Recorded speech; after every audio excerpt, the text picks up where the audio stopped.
kidding. I just had lunch. Kamala Harris is President of the United States. Oh my God. I know, I didn't want to roll in. I know. I had trouble. Oh my God. So think about this for a second. The Democrats control. Now I can tell you, in that scenario, this country is unrecognizable in 10 years. Because every bad idea, every idiotic policy that you can imagine, the Republicans in the House have been fighting fiercely to stop those things from seeing the light of day. In the Senate, the Republicans have been fighting every day to block the insanity of this administration. And every single day, thanks to President Trump, our judicial system has been turning off every single bad idea that Joe Biden and Kamala Harris passed through executive order. Now, as you know, we won a pretty competitive primary. There was two pretty formidable opponents I had in the primary. One of them outspent me by a lot, and one of them was much better known than I was. But we won all 88 counties, won with 18-point margin. But I want everybody here to know that since the day of the primary, Matt Dolan, Frank LaRose, Governor DeWine, and Senator Boardman have done everything possible to help me, to make certain that we defeat Sherrod Brown. We've been able to bring the entire party together because everybody understands the stakes. This isn't about small family disputes. This is grave differences between the direction of the country. So I would ask you to think about the idea of that together as a united party is how we're going to win this election. We have 87 days left to go.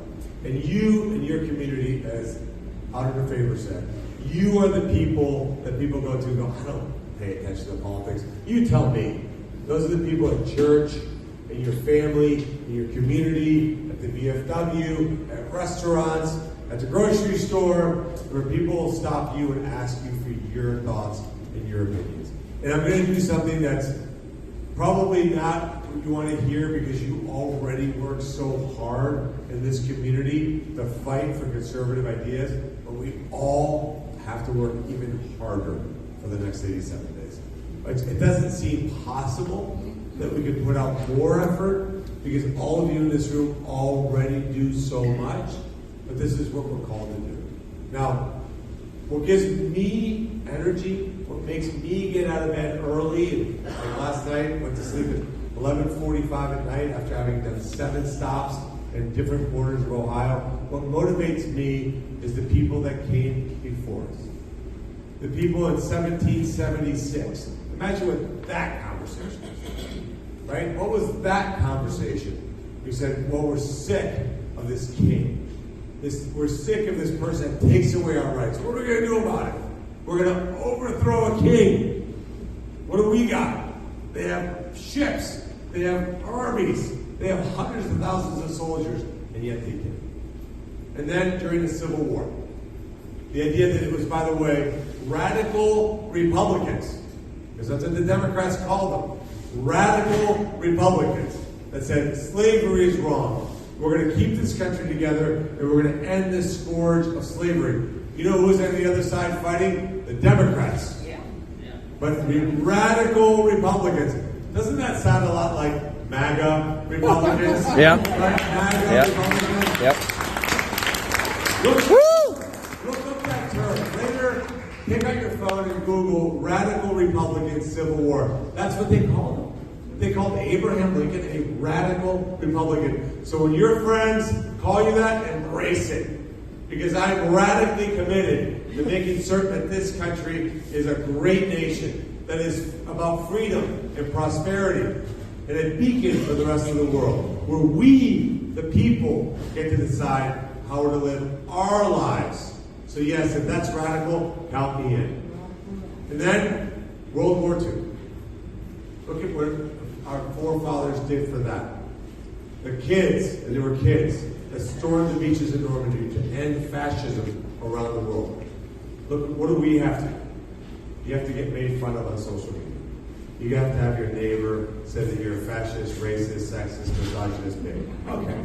Yeah. Why is that? Because I believe that we should have legal immigration, but not illegal immigration. Because allowing people to break into our home is insane. Phil, how many people are allowed to break into your home on a regular day? Zero! Still zero. Okay, I asked that earlier. It's still zero. Because letting somebody break into your home is nuts, right?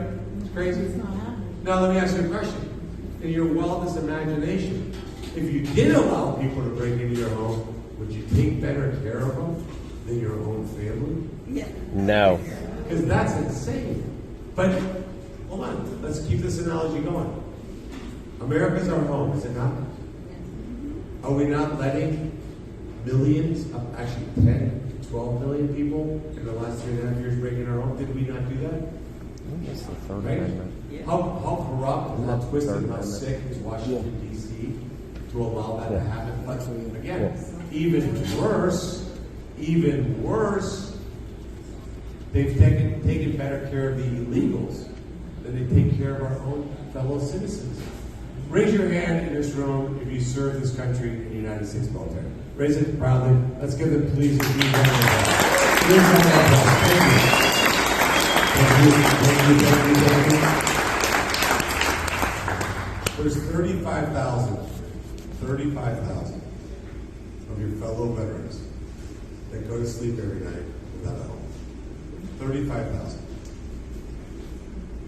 Last year, this country, our government, the government that we fund with our taxpayer dollars, the government that is voted upon by its citizens, spent $451 billion taking care of illegals in this nation.